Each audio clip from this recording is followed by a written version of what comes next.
शब्दों में रिश्तों की कहानियाँ बयां करती हूँ। मैं रिश्तों की कश्ती में सफ़र किया करती हूँ। दोस्तों, हकीकत के पन्नों से आज मैं प्रीति आपको सुनाने जा रही हूँ मेरी अपनी लिखी कहानी, फूलों सी खूबसूरत। लाइफ के 22 साल कैसे निकल गए पता ही नहीं चला। आज भी जब सोचता हूँ तो बस उन ख्यालों में खो सा जाता हूँ। मुंबई की भागम भाग में खुद को एडजस्ट करना मेरे लिए बिल्कुल भी आसान नहीं था। महाराष्ट्र के एक छोटे से गांव से मुंबई तक का सफ़र मैं कभी नहीं भूल सकता। बीते दिनों के पन्ने पलटते हुए जीतू बस यूं ही खिड़की के पास टहल रहा था कि उसकी नज़रें सड़क पर खड़े उस प्रेमी जोड़े पर गई जो इधर उधर डरते हुए एक दूसरे से बात कर रहे थे।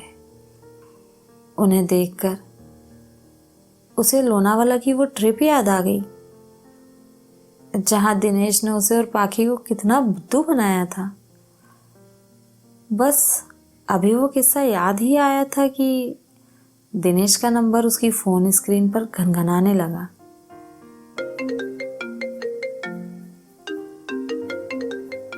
हेलो जीतू, कैसा है मेरे यार? बस ठीक हूँ, तू बता। मैं एकदम मस्त। अच्छा बता, मुंबई में अभी तक कोई लड़की वड़की सेट की या नहीं? तू अभी तक वैसा ही है दीनू? हाँ यार, मैं तो वैसा ही हूँ। जो बदल जाए वो किताब नहीं हूँ मैं। अच्छा सुन, मैं एक पार्टी प्लान कर रहा हूँ। बैचलर पार्टी है यार। हम सब पुराने दोस्त एक बार फिर इसी बहाने मिल लेंगे। हाँ, लेकिन उसमें मेरा क्या काम? मुझे पता था तू कुछ ऐसा ही बोलेगा।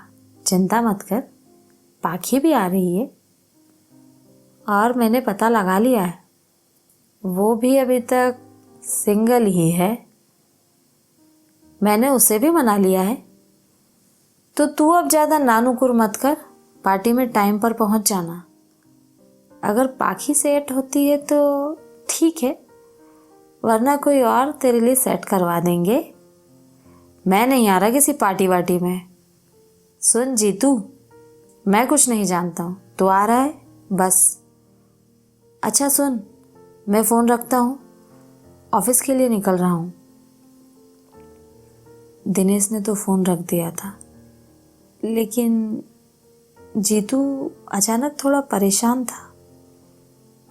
सोच रहा था, पिछली बार भी मेरा और पाखे का बहुत मजाक बना था। इस बार मैं किसी पार्टी वार्टी में नहीं जाने वाला। कुछ भी हो, पाखी कितनी सुंदर है, एकदम मासूम, फूलों सी खूबसूरत। मैं तो उसे सपने में भी अपना बनाने का नहीं सोच सकता हूँ। और अगर मैं उचक्कर चांद को छूना चाहूँ तो उसे छू तो नहीं सकता हूँ ना। और पाखी, उसका चेहरा तो जैसे बस अभी अभी खिला गुलाब। अगर मैं उस पार्टी में गया तो दिनेश फिर कुछ ना कुछ जरूर करेगा और फिर एक बार हमारा मजाक बनेगा। दिनेश ने पार्टी मार्च के फर्स्ट वीक में प्लान की है। बस अब पार्टी को यूं ही कोई 4 दिन थे। जीतू रोज दिनेश को मना करने और पार्टी में न जाने का एक बहाना ढूंढने लगा था। ये 4 दिन बहाने ढूंढने में कैसे बीत गए उसे पता ही नहीं चला। पार्टी वाले दिन सुबह से ही व्हाट्सएप और फेसबुक पर मैसेज की टोन बज रही थी। सुबह सुबह जीतू ने फ़ोन उठाकर देखा तो ढेर सारे मैसेज थे। उनमें से एक मैसेज पाखी का भी था। मैसेज पढ़ने से पहले ही उसने मन बना लिया था कि मैं दिनेश को दोपहर में कॉल करके साफ कह दूंगा कि यार मेरी तबीयत ठीक नहीं है और मैं पार्टी में नहीं आ पाऊँगा। मैसेज लिस्ट में जब उसने अनजान नंबर से मैसेज देखा तो वो शॉक्ड हो गया। मैसेज में लिखा था, तुमसे मिले एक लंबा अरसा बीत गया, पता नहीं तुम्हें यूं मैसेज लिखना ठीक है या नहीं, मैं नहीं जानती, लेकिन बस मेरे मन ने कहा तो लिख दिया, पाखी। उस मैसेज को पढ़ने के बाद मेरा मन तो जैसे किसी काम में लग ही नहीं रहा था। फिर मैं ऑफिस भी नहीं जा पाया और ना ही कुछ और कर पाया। बस सोचता ही रहा, क्या ये सही में पाखी का ही मैसेज है या ये कोई और पाखी है? कहीं दिनेश फिर मुझे पार्टी में बुलाने के लिए तो ये सब नहीं कर रहा है ना? इन सब सवालों के बीच कब शाम हो गई उसे पता ही नहीं चला।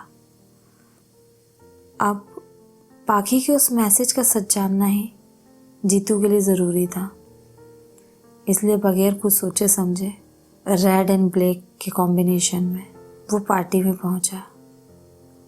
जीतू के सामने कुछ जाने कुछ अनजाने चेहरे जिन्हें देखकर कभी वो थोड़ा मुस्कुराता तो कभी थोड़ा अनजान सा हो जाता। इसी बीच, और मेरे यार जीतू कैसा है? देख, तेरे बगैर तो पार्टी अधूरी सी लगती है। और बता, क्या लेगा? तू जानता है ना, मुझे ये पीना पिलाना बिल्कुल पसंद नहीं। अच्छा बाबा, सॉफ्ट ड्रिंक तो ले सकता है ना? बात करते करते उसकी नज़र डांस फ्लोर पर गई। डांस फ्लोर पर गहरे लाल रंग की ड्रेस में पाखी उसकी फ्रेंड्स के साथ डांस करती नजर आई। उसकी आंखें तो जैसे उसी पर टिक कर रह गई। कुछ देर में जब पाखी की नज़रें जीतू से मिली तो वो डांस फ्लोर से दौड़कर उसकी तरफ बढ़ी। जीतू उसे यूं अपनी ओर आता देखकर जैसे शॉक्ड था। उसकी तो सांसें ही रुक गई थी। हेलो जीतू, कैसे हो? मुझे पहचान तो लिया ना? मैं पाखी। हाँ हाँ, क्यों नहीं। मुझे तो लगा था हम दोबारा अब शायद ही मिल पाएंगे। चलो डांस करते हैं। नहीं वो पाखी, मुझे डांस नहीं आता। आप चलो भी, यहाँ क्या करोगे? लेकिन मैं डांस कैसे? ओहो, डांस नहीं आता तो आ जाएगा ना?